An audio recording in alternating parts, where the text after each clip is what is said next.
Graça e paz, irmãos e irmãs. Seja bem-vindo a mais um estudo de células. Essa semana, com base no sermão pregado no último domingo pelo pastor Léo, sermão intitulado A Soberania de Deus, a Integridade de um Homem e a Devoção de uma Mulher, com base no texto de Esther, capítulo 4, do versículo 1 ao versículo 17. Uma palavra poderosa, desafiadora ao nosso coração, e que com certeza vai edificar muito aí a vida dos discípulos da nossa célula por meio desse estudo. Nós começamos o estudo propondo aí que você instigue, os discípulos da sua célula a participarem, a contribuírem por meio dessa pergunta inicial. Quais promessas Deus tem para a sua vida? Todos nós temos promessas de Deus para a nossa vida. E quem sabe tem alguém ali que ainda não entendeu isso, também é o momento de ministrar isso sobre a vida dessa pessoa. Então peça para a pessoa compartilhar algumas promessas, aquelas que Deus já cumpriu, aquelas que a pessoa ainda está orando, esperando o cumprimento dessa promessa na sua vida. Pastor Léo compartilhou no domingo que o livro de Esther fala muito a esse respeito, um povo que vivia ali num contexto de pós-exílio e que Deus, em sua soberania, Ele cumpre as suas promessas. E esse é o primeiro ponto que vale a pena nós refletirmos, estudarmos com os discípulos da nossa célula, que foi o primeiro ponto do sermão do pastor Léo, sobre a soberania de Deus. É lindo porque Deus, Ele é maravilhoso, Ele é soberano, mas a sua soberania não conflita, não confronta com a nossa responsabilidade humana. Então, quem sabe é um momento aí de gerarmos uma conversa saudável na nossa célula a respeito dessa dualidade.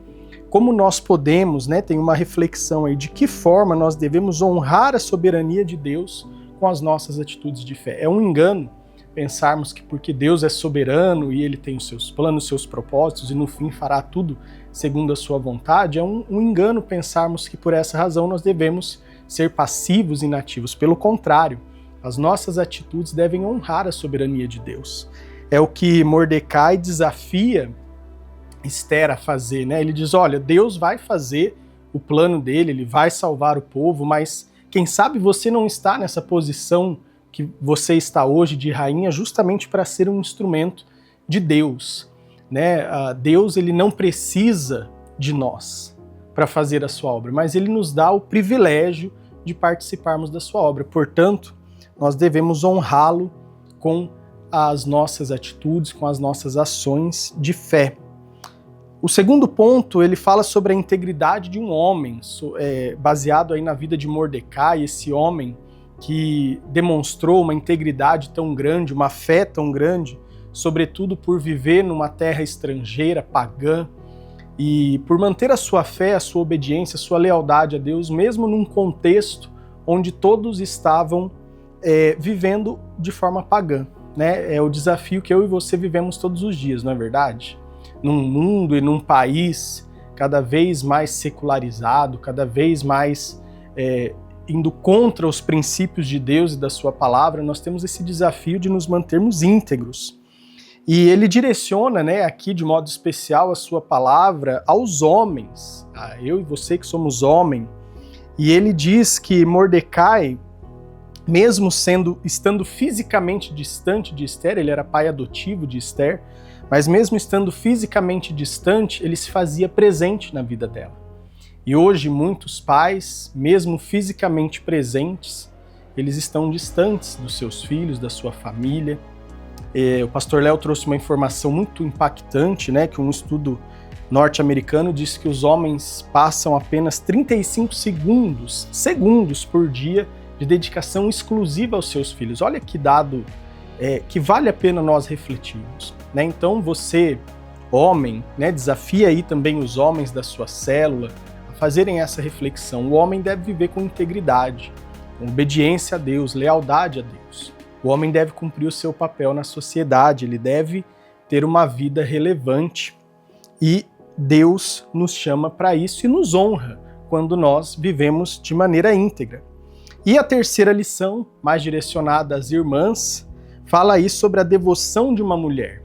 Fala sobre Esther, essa mulher que passou por alguns estágios da sua vida. O pastor Léo destaca aí que primeiro No versículo 4, ela estava numa condição de rainha, dando ordens.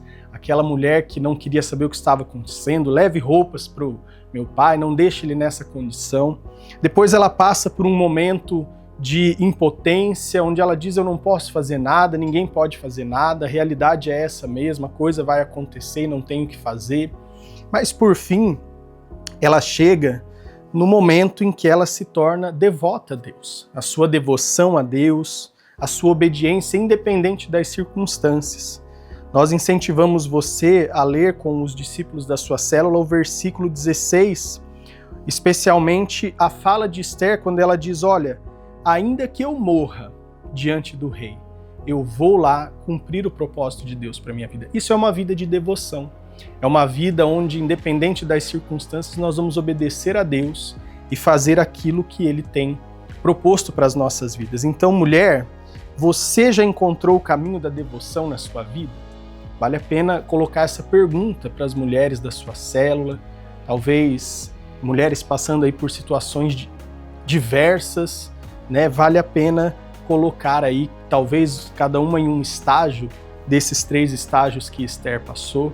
Então vale a pena promover aí essa conversa, essa reflexão, permitir que os irmãos e as irmãs abram o coração e participem. Concluindo, Deus é soberano para cumprir as suas promessas na nossa vida. Ele é um Deus de promessas, que promete que cumpre a sua palavra.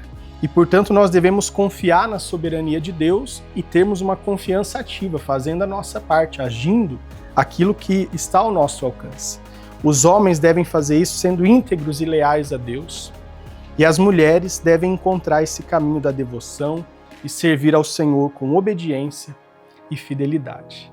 Então, queridos líderes, que Deus abençoe você, a sua célula, que seja um momento do agir de Deus, do poder de Deus na sua vida, no lar hospedeiro, onde você se reúne, no local onde você se reúne, que realmente essa palavra possa impactar e gerar fruto no coração de cada um de nós. Deus te abençoe.